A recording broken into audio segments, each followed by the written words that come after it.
oldest pests the world has ever known. And even after all these years, we still have them around and they are still problematic. So, how have they impacted me? Hey, what's going on, geeks? Maxusthebeast is here, and welcome back to Storytime.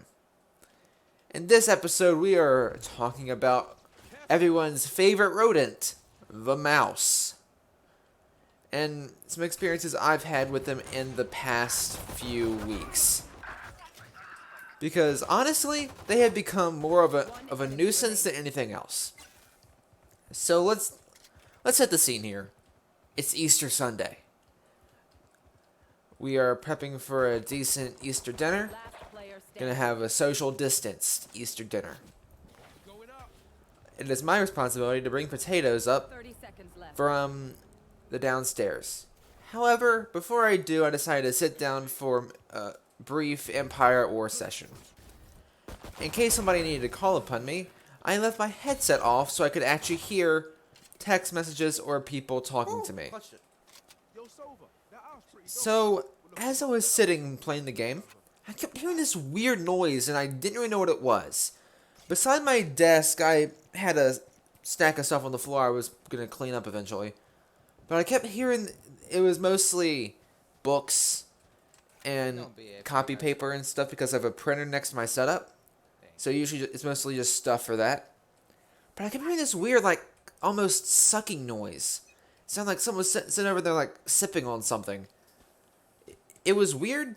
I didn't know what it was, but I didn't think too much of it. But then it kept getting louder and it kept persisting. My current setup has pipes flowing above me, so sometimes I'll hear water going through there, but the sound I was hearing was not the sound of rushing water.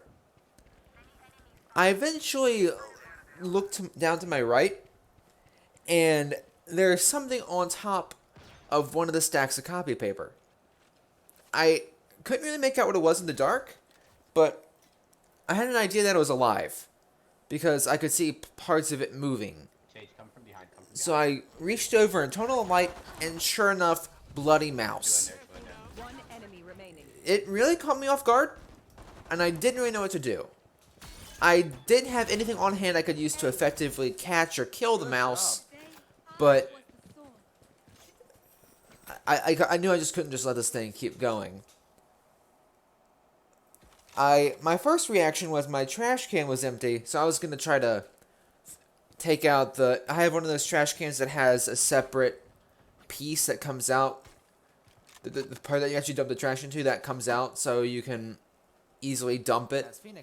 My plan was to take that and put it over top of the mouse until I could either find something else to get it up with or actually use it to get the mouse out.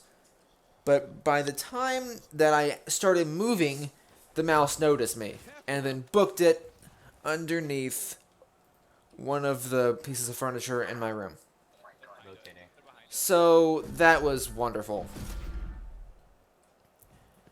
I notified my parents of the situation.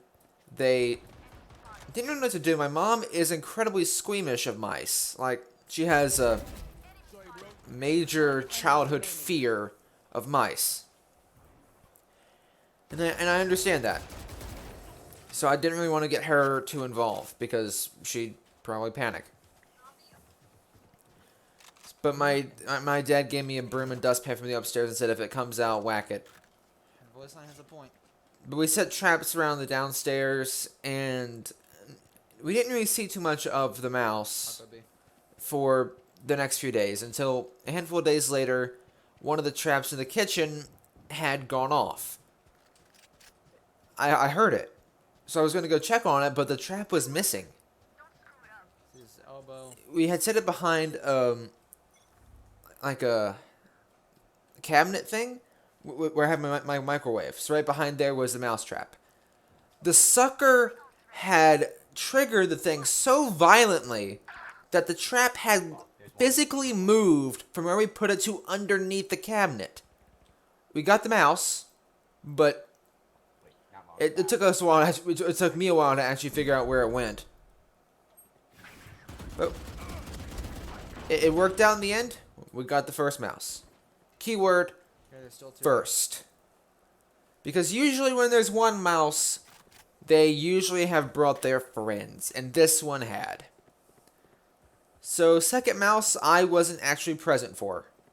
I have no clue how. But apparently when I was sleeping, my mom had gone down the basement to...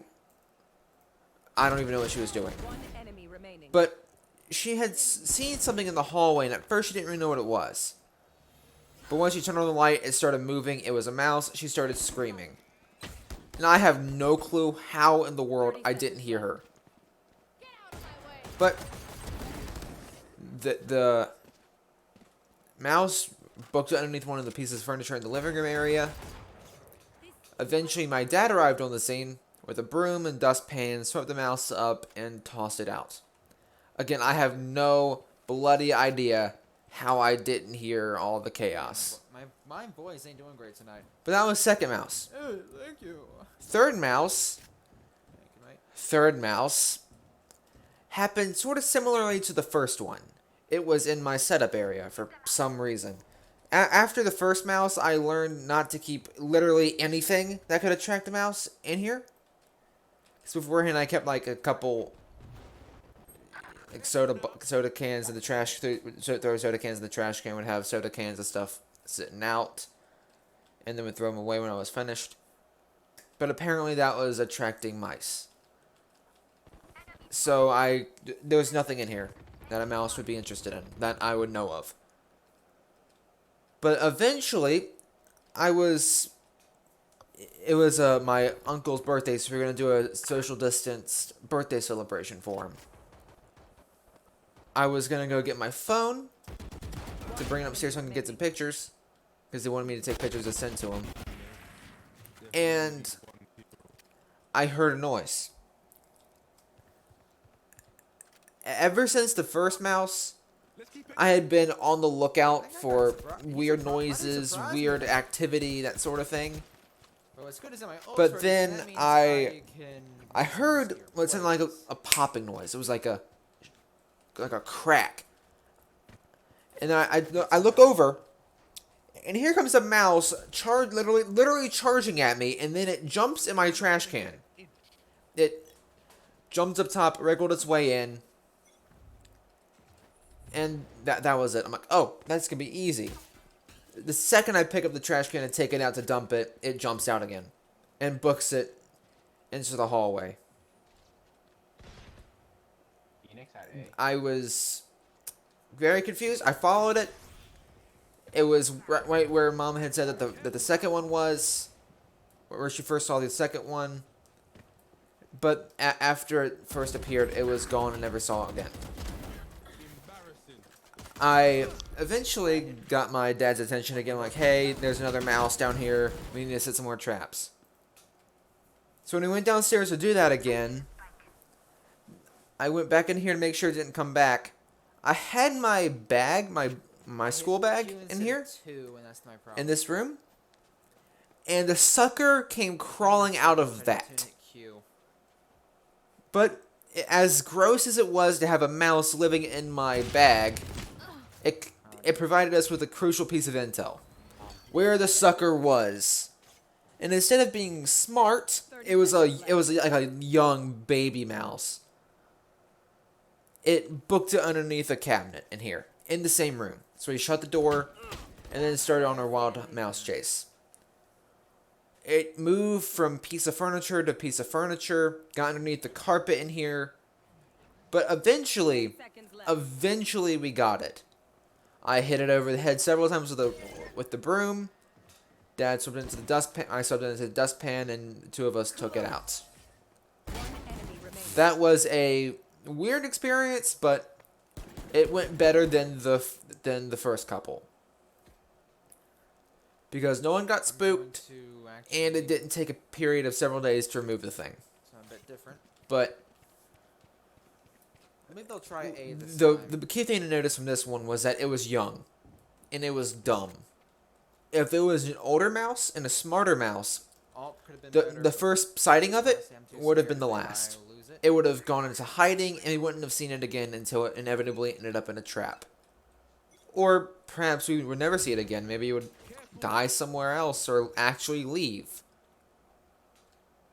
But it was young, it was easily startled, and it was stupid. So we were able to easily locate it, relocate it, and catch it.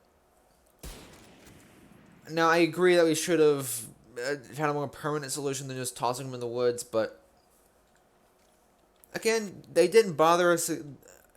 Again, they weren't being harmful or anything. We just don't want these disease carriers in our house.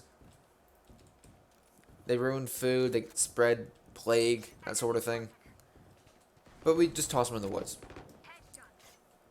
A few days later, we still kept traps. There are still traps all around the downstairs area of the house. My apartment area. And eventually one day one went off. And we got another big mouse. So we assumed that this was a family. That the first mouse we got, the first big one, that was either mom or dad. We threw out 2 of the kids. And then we got ma or dad on the next trap. But then we had one final experience that happened actually the day before making this video. So I was going into the kitchen to make some mac and cheese, as you do. And as I was walking over to the microwave, something smelled. Like, Frick it, I'm gonna do it. I can't really describe the smell, but all you need to know is that it stunk bad. But thankfully, Frick, okay. Ping spike it wasn't alive. I don't entirely know what killed the sucker, but I looked up in the windowsill and there was a dead mouse. Again, I don't know what killed it. We think that perhaps it had gotten into some of the pesticide and stuff or weed killer and stuff in the garage, and then got into the kitchen and then crawled up there for some reason and then kicked the bucket. But we're not really entirely sure. But we think that's what it was. But as nice as it was that it was dead, I still had to get rid of it. I still had to get rid of the body. Because living or dead, mice are unsanitary. Oh my lord. And honestly, maybe even a dead one being around a dead one might be worse than the living one, because as it decays, bacteria has a chance to grow and whatever. But I'm gonna molly it. that's fine. It's dead, right? It can't go anywhere. I went to the other room, grabbed a glove, grabbed the mouse by the tail, took it outside, and tossed it in the woods. It was dead. 30 seconds left. So I just tossed it out there to decompose in peace. But thankfully, that will hopefully be the last situation with mice we have. At least for this year. Because I've had enough of the 10 suckers. seconds left. I think it's gonna try to save.